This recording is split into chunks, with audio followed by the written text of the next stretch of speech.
नमस्कार दोस्तों, आपका स्वागत है। डॉक्टर माइकल न्यूटन जी के केस में से आज की हमने कहानी ली है दोस्तों।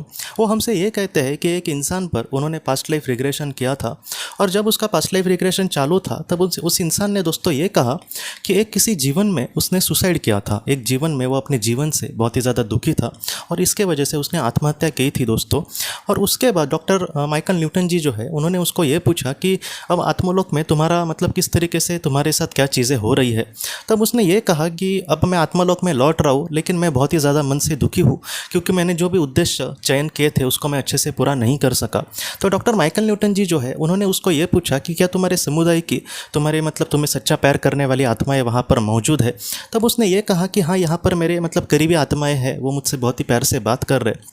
तब माइकल न्यूटन जी ये कहते हैं तो फिर तुम्हें दुखी होने की क्या ज़रूरत है, क्योंकि तुम्हारे अपने अगर तुम्हारे साथ बहुत ही अच्छे से बात कर रहे हैं या फिर तुम्हें मतलब वो ज़रा भी एहसास नहीं दिला रहे कि तुमने कुछ बुरा किया, तो ऐसे वक्त में तुम्हें बुरा क्यों लग रहा है। तब उस इंसान ने यह कहा कि मुझे बहुत खुशी होती अगर मैंने जो भी जीवन का मतलब उद्देश्य चयन किया था, जीवन का जो कर्तव्य था वो अगर चयन किया था तो उसको मैं पूरा करके अगर आत्मलोक में लौटता तो मेरे दिल में मतलब सच्ची खुशी मिलती।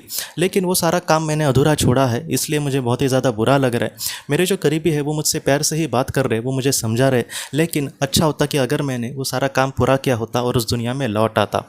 और बाद में डॉक्टर माइकल न्यूटन जी ने उनसे ये पूछा कि तुम्हें अपना काम अधूरा छोड़ने के लिए किसी ने डांटा तो नहीं। तब उसने ये कहा कि यहाँ पर कोई डांटता तो नहीं है, लेकिन हम अगर मध्यम स्तर के या फिर अच्छे स्तर के मतलब आत्मा हो तो हमें खुद ही उस बात का बुरा लगता है। और ऐसे वक्त में ज़्यादातर क्या होता है दोस्तों कि जो आत्मा होती है वो तुरंत जन्म लेने की मतलब कोशिश करती है और जो भी उसने चीज़ें अधूरी रखी थी उसको वो पूरा करने की कोशिश करती है।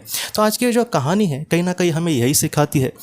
जैसे आत्महत्या को, सुसाइड को एकदम बुरा माना जाता है, तो ऐसे वक्त में दोस्तों ये इसलिए बुरा है, ये करके मतलब ऐसी कोई बात नहीं है कि वहाँ पर जाकर कोई हम पर कोड़े बरसाएगा या फिर कोई हमें डांटेगा, कोई हमें तुरंत जन्म लेने के लिए प्रवृत्त करेगा। ऐसी वहाँ पर चीज़ें नहीं होती।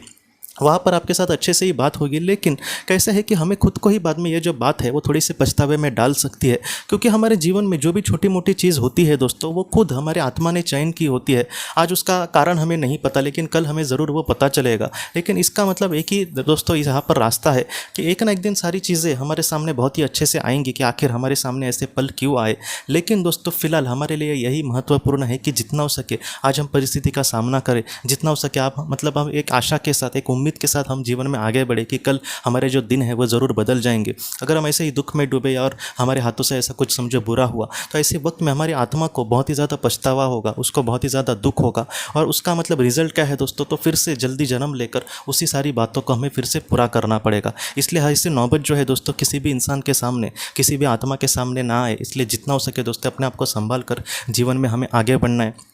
जिन लोगों ने अगर किसी अपने को खोया है और उनको खोने के बाद अगर आज उनके जीवन की जीने की अगर इच्छा नहीं है तो ऐसे वक्त में आप अपने आप को संभालें दोस्तों। आपके जो अपने हैं ऐसी दुनिया में होंगे कि जहाँ पर उनको मतलब एक पल की भी, एक कण की भी वहाँ पर कमी नहीं होगी। वहाँ पर वो बहुत ही खुशी से अपनी ज़िंदगी बिताएंगे और एक ना एक दिन हम उनसे ज़रूर मिलेंगे। लेकिन फ़िलहाल दोस्तों जितना हो सके अपने आप को संभाल कर जीवन में आगे बढ़ना है। एक दिन ऐसा ज़रूर आएगा कि जहाँ पर अगर हम अपना कर्तव्य बहुत ही अच्छे से पूरा करेंगे और इस दुनिया से बहुत ही अच्छे से मतलब नेचुरल तरीके से इस दुनिया से हम चले गए, हम आत्मा के स्वरूप में जब होंगे दोस्तों तो हमारे अपनों के साथ हम वहाँ पर बहुत ही खुशी से ज़िंदगी ज़रूर बिता पाएंगे। लेकिन इस जीवन से हमें हताश नहीं होना, जितना हो सके उम्मीद के साथ अगर हम आगे बढ़ेंगे तो हो सकता है कि कल हमारे ये जो दिन है वो भी ज़रूर बदले दोस्तों। इसलिए आप ज़रा भी चिंता मत करना, ऐसा समय ज़रूर आएगा जहाँ पर हम हमारे अपनों के साथ बहुत ही खुशी से वहाँ पर दिन काटेंगे दोस्तों। और वहाँ पर हमें कोई भी जुदा करने वाला नहीं होगा। लेकिन उसके लिए जितना हो सके अपने आप को संभाल कर बहुत ही अच्छे से जीवन में आगे बढ़ना, ये हमारे आज के लिए, आज के कर्तव्य जो है दोस्तों हमारी आत्मा के लिए बहुत ही ज़्यादा महत्वपूर्ण है। तो दोस्तों हम अपने अगले वीडियो में मिलते हैं। आप अपना, अपने परिवार का ख्याल रखना। आपका बहुत बहुत धन्यवाद। ज़िंदगी की रोशनी ये एक कंसल्टेंसी है जो ऐसे लोगों को मदद करने की कोशिश करती है जिन्होंने किसी अपने को खोया है या फिर जो लोग अपने जीवन में बहुत ही ज़्यादा दुखी है। जो लोग इस संस्था के साथ जुड़ते हैं उन्हें पास्ट लाइफ रिग्रेशन की ऑडियोज़ भेजी जाएगी, जिससे घर बैठे वह पास्ट लाइफ रिग्रेशन का अभ्यास कर सकते हैं। और उन्हें 5 मेडिटेशन ध्यान की भी ऑडियोज़ भेजी जाएगी और इसके साथ साथ उन्हें PDF किताबें भेजी जाएंगी जो हिंदी और अंग्रेज़ी में है, जो मोबाइल पर या फिर लैपटॉप पर आप उसे पढ़ सकते हैं। और 10 ऑडियो बुक्स भी आपको भेजी जाएंगी। तो दोस्तों अगर आप इस संस्था के साथ जुड़ना चाहते हैं तो कृपया इस नंबर पे व्हाट्सएप मैसेज करें। आपका बहुत बहुत धन्यवाद।